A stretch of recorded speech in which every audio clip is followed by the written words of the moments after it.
Governor DeSantis takes to the podium. Earlier today, I signed an executive order declaring a state of emergency. To call a state of emergency. Meetings after meetings. Israel must be a partner to Palestinian leaders who are willing to lead their people in living side by side in peace. After Secretary of State discusses matters in Middle East. And tackle football at risk of being banned. Tackle football is a high-risk sport. From the younger generations. These stories and more coming up on Newsbreak. Hello, South Florida. I'm Kenneth Bueno. I'm Valentina Gaspari. Today is Wednesday, January 10th, 2024. Live from the Lee Caplin School of Journalism and Media in North Miami, this is Caplin News. I signed an executive order declaring a state of emergency for 49 counties to ensure, out of abundance of caution, we have the resources needed to help impacted counties and impacted Floridians. Governor DeSantis speaking in Tallahassee, just miles from where a tornado touched down. The worst of yesterday's weather was in Jackson County, just outside the state capitol. Reporter Ashley Engel from WTXL has more from the city of Mariana. Tuesday morning, powerful winds ripped through this neighborhood, and I'm going to step out of the frame real quick. As you can see, several RVs like this one are flipped on their sides, and I spoke to the man who lived at this RV, and he says he is thankful that him and his wife are still alive. A resort built for relaxation turned to chaos. Now our world is a little upset right now.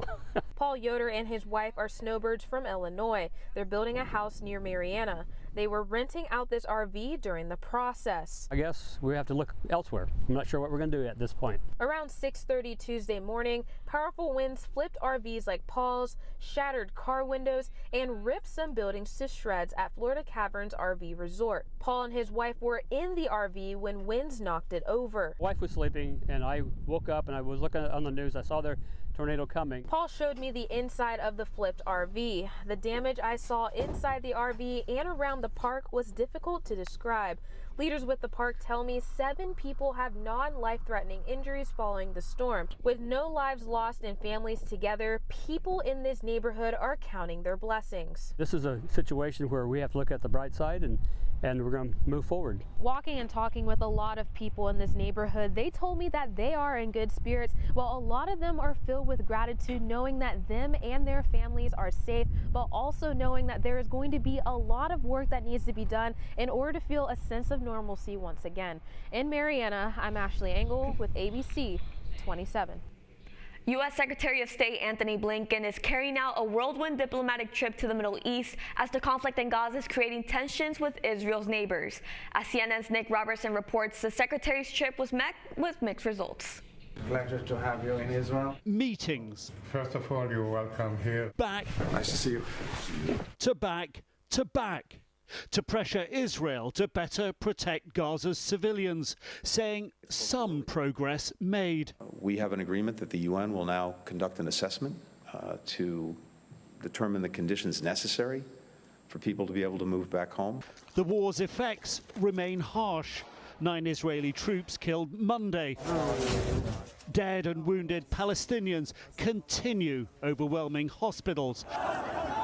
And as Blinken urged better humanitarian access, needy Gazans stormed food trucks.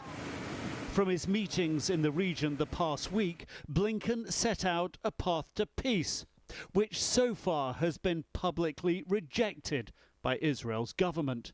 If Israel wants its Arab neighbors to make the tough decisions necessary to help ensure its lasting security, Israeli leaders will have to make hard decisions themselves. Blinken also saying that Palestinian leaders must reform, a message he said he'd take to Palestinian Authority President Mahmoud Abbas on Wednesday, who appears under increasing pressure to step aside and allow new leadership more palatable to Israel. Secretary Blinken is calling for change from leaders of both the Israelis and the Palestinians, with no guarantee that either side is going to happen.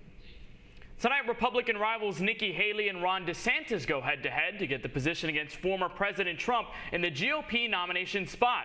Both candidates have stated distinctive versions for their party upon taking the presidency for tonight's debate in Des Moines, Iowa. DeSantis has taken issues of immigration, culture wars, and waging feuds in his discussions, while Haley is centered more on national debt with a touch on Ronald Reagan's foreign policies. The outcome of tonight's debate could affect the future of who will uphold the race for president in the GOP party. NASA announced a delay for their moon landing on Tuesday, and their push for lunar exploration will have to wait until 2026. After a few test flights last year that ended in explosions, the Artemis 3 mission will not execute until at least September 2026 rather than sometime in 2025. With safety as their top priority, the Artemis 2 mission scheduled for November this year is also postponed. You might assume the zoo is the only place in the U.S. you're going to see a jaguar. Most of the time, you'd be right. But as Ryan Fish reports, a man in Arizona photographed one of the very few wildcats that still roam free in the desert. For years, Jason Miller has been setting up trail cameras deep in the southern Arizona wilderness, hoping to come across one exotic animal more than any other. Now, he's finally found one. I was over the moon. A jaguar seemingly posing for the camera. This one has never been photographed in the U.S. before. That's mind-blowing. I couldn't believe it. I still can't believe it.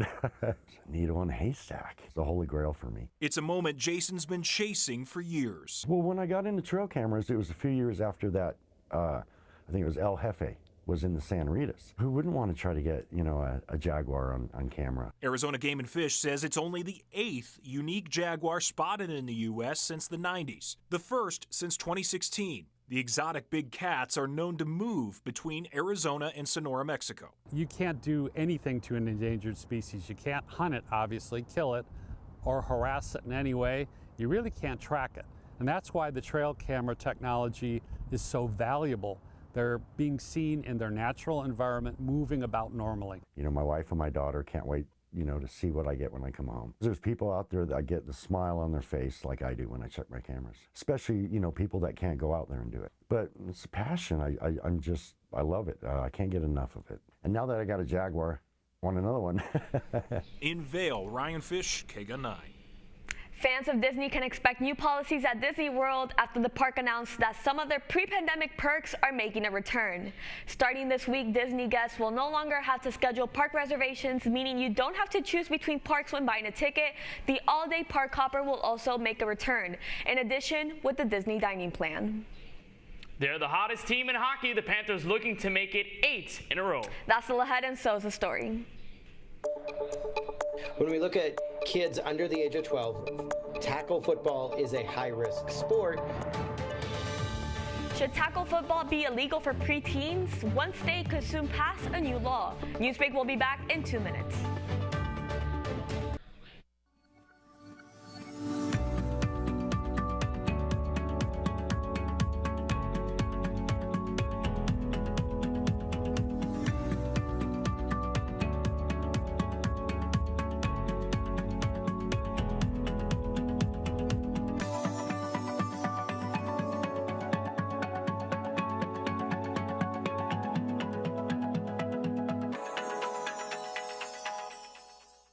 See us dream.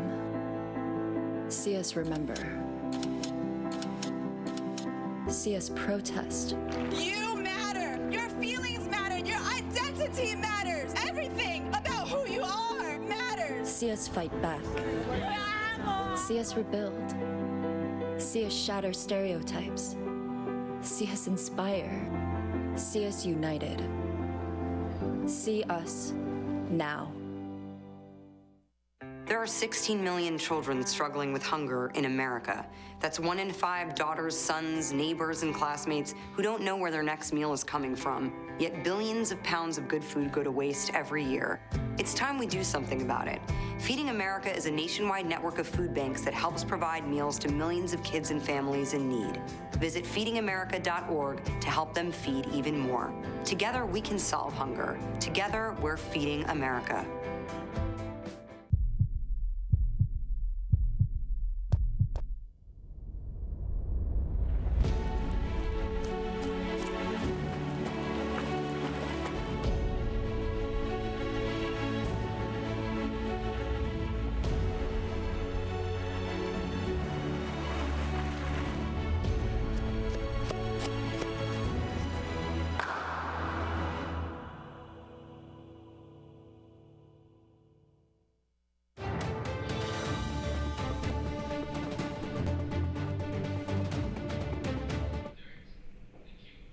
A new football law could soon be on the books in one state, and not everyone thinks it's a good idea.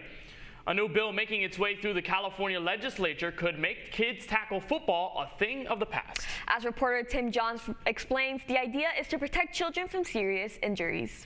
It's one of America's favorite pastimes, but for kids under the age of 12, tackle football could soon be a relic of the past in California. It's all thanks to a new bill authored by Sacramento Assemblymember Kevin McCarty that's making its way through the state legislature.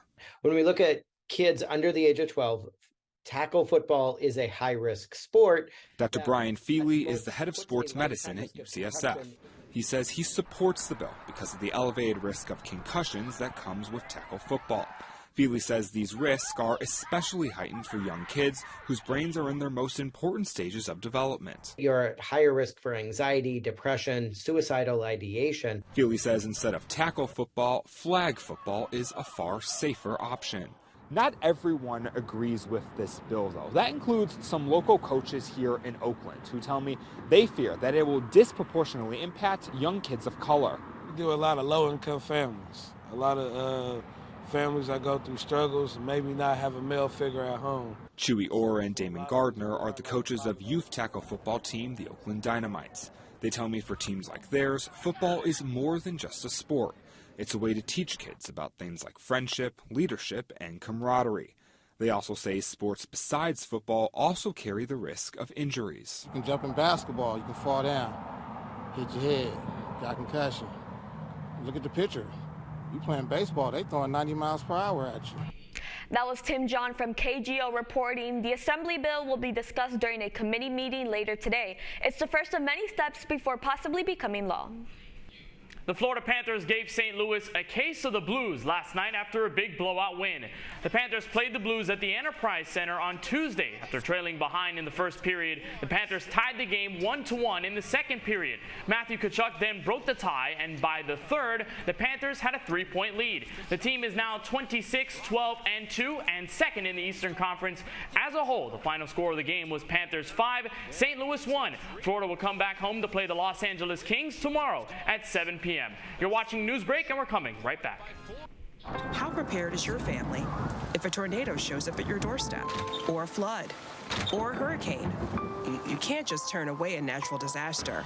That's why it's important to go to ready.gov/plan now. It has the tools and tips you need to make an emergency plan with your family. So if disaster comes knocking, let's go. You'll be ready to help keep your family safe. It's just a pizza. Yes. Make a plan today.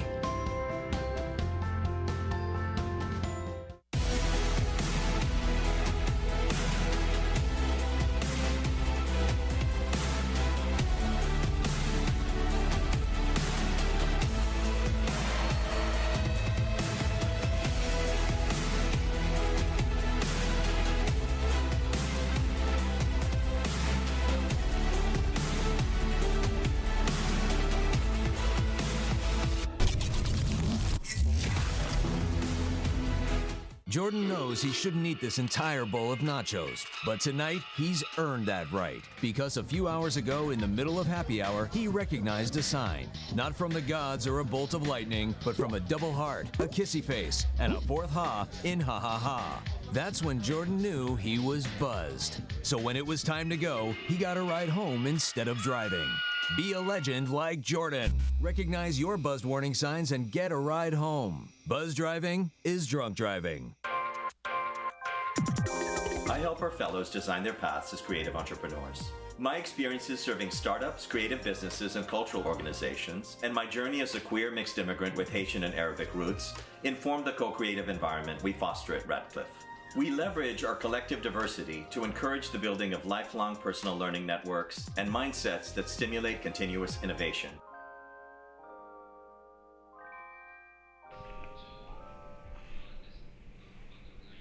That's all the time we have for Newsbreak today. I'm Valentina Gaspari. I'm Kenneth Bueno. Get more news anytime at caplinnews.fiu.edu.